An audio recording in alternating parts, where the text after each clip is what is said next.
నేను మీ show movie reviews. And ఇవాళ మన రివ్యూ వచ్చేసి మన రవితేజ గారు నటించిన మిస్టర్ బచ్చన్ మూవీ గురించి. అండ్ ఇందులో మనకి భాగ్యశ్రీ గారు మెయిన్ హీరోయిన్గా నటించారు.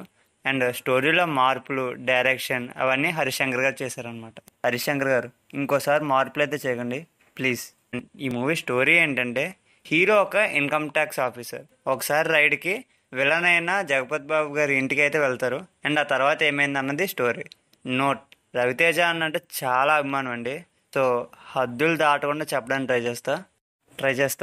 ట్రై చేస్తానండి. ఓకే, యాక్చువల్ మనకి హాట్స్టార్లోనే రైడ్ అనే సినిమా ఉంది. దీని ఒరిజినల్ మూవీ, అంటే ఇది రీమేక్ అనమాట. అది చూడండి, హిందీలోనే ఉంటుంది, పర్లేదు, అది చూడండి ఫస్ట్. అండ్ ఒక్క ముక్కలో చెప్పాలంటే వరస్ట్ రీమేక్ అండి. సోది సినిమా, ఏం ఉండదు. సింపుల్గా చెప్తున్నా, స్కిప్ చేసేయండి. కొత్తగా వచ్చిన వాళ్ళు ఎవరున్నా ఉంటే సబ్స్క్రైబ్ చేసుకోండి. అండ్ మా కంటెంట్ నచ్చినట్టయితే లైక్ చేయండి అండ్ షేర్ చేయండి. అండ్ ఇన్డెప్త్ రివ్యూలోకి వెళ్తే, ఫస్ట్ హాఫ్కి వస్తే మూవీ సోదండి, ఏం ఉండదు. పాటలు కూడా బాగాలేదండి అంతగా. ఫస్ట్ హాఫ్లోనే ఏ సాంగ్కి డ్యాన్స్ అంత సెట్ అవ్వండి, ఒక్క హై మూమెంట్ కూడా ఉండదు. మొత్తం అమితాబ్ బచ్చన్ గారి రెఫరెన్స్లు, అలాగే పాత పాటలు అలా వేసుకెళ్ళిపోతారు, ఏం ఉండదు. సాంగ్స్ బాగోవు, స్టోరీ ఉండదు. అండ్ ఓవర్ డైలాగ్స్ అయితే ఉంటాయి మనకి. ఇంటర్వెల్లో స్టోరీ స్టార్ట్ అవుద్దండి, అప్పుడు వరకు ఏం ఉండదు. ఎలివేషన్స్ వర్కౌట్ అవ్వదు, డైలాగ్స్ అయితే మరీ అతిగా ఉంటాయి అన్నమాట. హీరోయిన్ మనకి గ్లామర్ కోసం మాత్రమే ఉంటారండి, అది కూడా ఎక్కువైంది, చిరాకు వస్తుంది. సినిమా ఎప్పుడైపోద్దా అని అనిపించింది. అండ్ క్యామియోస్ కూడా అంతే ఉండదండి. ఫ్రస్ట్రేటింగ్ థింగ్ ఏంటంటే, ఫ్రస్ట్రేషన్ వచ్చే థింగ్స్ చాలా ఉన్నాయి సినిమాలో మనకి.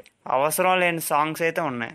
లిటరలీ ఫస్ట్ హాఫ్లోనే హీరో హీరోయిన్ లవ్ స్టోరీ మొత్తం వేస్ట్ అండి, అసలు అనవసరం అది. సెకండ్ హాఫ్ కూడా సోదిలానే ఉంటుంది. అతిగా ఉండే హీరో హీరోయిన్ ఓన్లీ రెండే ప్లస్ అండి. ఓకేజ్గా ఉండే బీజం, రెవెన్ ఎనర్జీ, అంతే. థియేటర్లో కూర్చొనేది అన్న కోసమే, అది కూడా కొంచెం సేపు అయిన తర్వాత ఆపలేకపోయింది. భారతీయుడు 2 తర్వాత గేమ్ చేంజర్ మీద ఎన్ని డౌట్స్ అయితే వచ్చాయో, ఈ మూవీ తర్వాత ఉస్తాద్ భగత్ సింగ్ పైన కూడా అన్నే డౌట్స్ వస్తాయండి. ఒక్క ముక్కలో చెప్పాలంటే, రామారావు అండ్ డ్యూటీ గుర్తుందా, దానికి 10 అడుగుల దూరంలో ఆగిపోయింది. అండ్ ఓవరాల్గా చెప్పాలంటే 1.5 స్టార్స్ ఇస్తానండి. That's the review guys. రేపు ఇంకా చాలా సినిమాలు ఉన్నాయండి, ఆ సినిమా రివ్యూస్ వస్తే ఇంకా ఆ మూవీస్ ఎలా ఉంటాయో చూద్దాం. అండ్ అట్ లాస్ట్, రివ్యూ అనేది ఒక పర్స్పెక్టివ్ మాత్రమే, ఫైనల్ వర్డిక్ట్ అయితే కాదు. Okay, thank you for watching.